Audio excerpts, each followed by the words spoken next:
तो आज हम एक ऐसी अद्भुत कहानी में उतरने वाले हैं जो ये दिखाती है कि सोचिए, भक्ति और उस समय की तकनीक, जब ये दोनों मिल जाएं तो क्या कुछ नहीं हो सकता।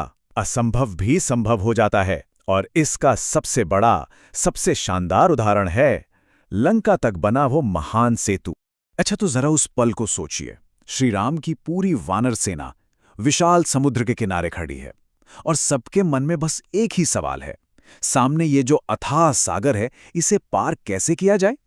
ये कोई छोटी-मोटी चुनौती नहीं थी। ये एक बहुत बड़ी, मतलब बहुत बड़ी स्ट्रेटेजिक प्रॉब्लम थी। लेकिन देखिए, एक तरफ जहां राम की सेना इस विशाल समुद्र की चुनौती से जूझ रही थी, वहीं दूसरी तरफ लंका के अंदर रावण के दरबार में कुछ ऐसा हो रहा था जो इस पूरी कहानी को एक बिल्कुल नया मोड़ देने वाला था। और यहीं आता है कहानी का पहला, सबसे बड़ा टर्निंग पॉइंट। रावण का सगा भाई विभीषण। वो एक ऐसा कदम उठाता है जो आने वाले युद्ध की पूरी दिशा ही बदल कर रख देता है। देखिए, विभीषण ने धर्म का साथ नहीं छोड़ा। उन्होंने सीधी रावण से विनती की, उसे समझाने की कोशिश की कि भाई, जो तुम कर रहे हो वो महापाप है।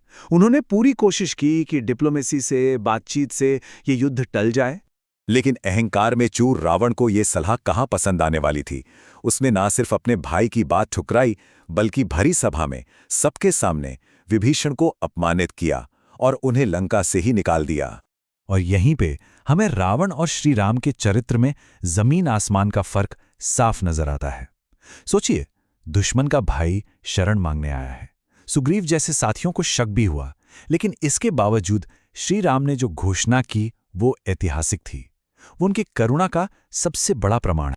ये दो राजाओं, दो तरह की लीडरशिप का बिल्कुल साफ उदाहरण है। एक तरफ है अहंकार, जिसके कारण अपमान और देश निकाला मिलता है, और दूसरी तरफ है करुणा, जहां शरण मिलती है और रक्षा का व्रत लिया जाता है। बिल्कुल दो अलग दुनियाएं। अच्छा, तो विभीषण को तो शरण मिल गई, लेकिन वो जो मुख्य बाधा थी, वो विशाल समुद्र, वो तो अभी भी रास्ते में खड़ा था। तो अब क्या? श्री राम ने पहले विनम्रता का, प्रार्थना का मार्ग चुना। एक दिन नहीं, 2 दिन नहीं, पूरे 3 दिन। 3 दिन तक श्री राम ने धैर्य के साथ तपस्या की। उन्हें उम्मीद थी कि समुद्र देवता उनकी प्रार्थना सुनेंगे, उनकी विनती मानेंगे और रास्ता दे देंगे। ये उनकी विनम्रता और धर्म के प्रति आस्था को दिखाता है। लेकिन 3 दिन बीत गए और समुद्र देवता प्रकट नहीं हुए। और तब श्री राम का जो धैर्य था, वो अब धार्मिक क्रोध में बदल गया। और यहीं से ये बात निकली, भय बिन होए न प्रीत। श्री राम को यह एहसास हुआ कि सिर्फ विनम्रता से, सिर्फ प्रार्थना से बात नहीं बनेगी। कभी-कभी सही काम के लिए भी अपनी शक्ति का प्रदर्शन करना जरूरी हो जाता है। और ये क्षण वाकई देखने वाला था।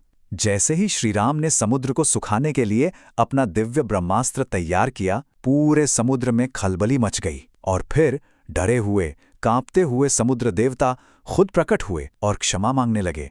तो अब समुद्र देवता ने ही इस बड़ी समस्या का एक अनोखा, एक दिव्य समाधान बताया।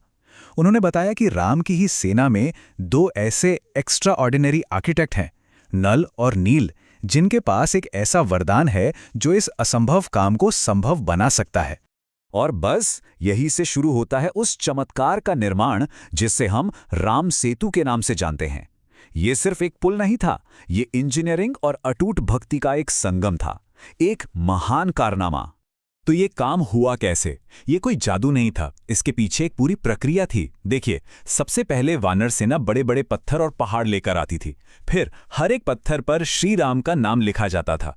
इसके बाद नल और नील उन पत्थरों को बस छूते थे और चमत्कार, वो पत्थर पानी पर तैरने लगते थे।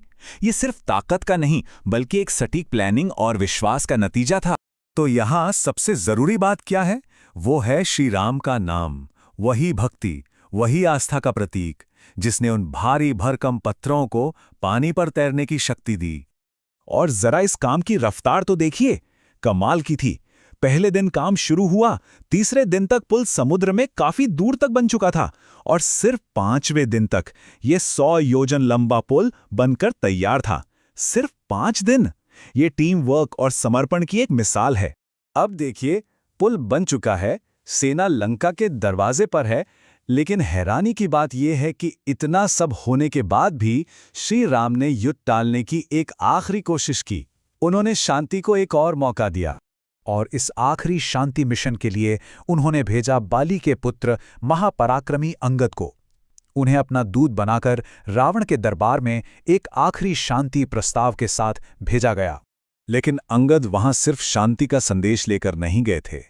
उन्होंने रावण की भरी सभा में एक ऐसी चुनौती दी, एक ऐसा चैलेंज रखा जिससे श्री राम की सेना की ताकत का अंदाजा सबको हो जाए। रावण का बेटा इंद्रजीत, उसने कोशिश की।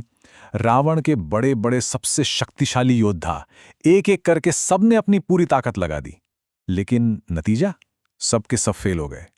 अंगद का पैर 1 इंच भी नहीं हिला।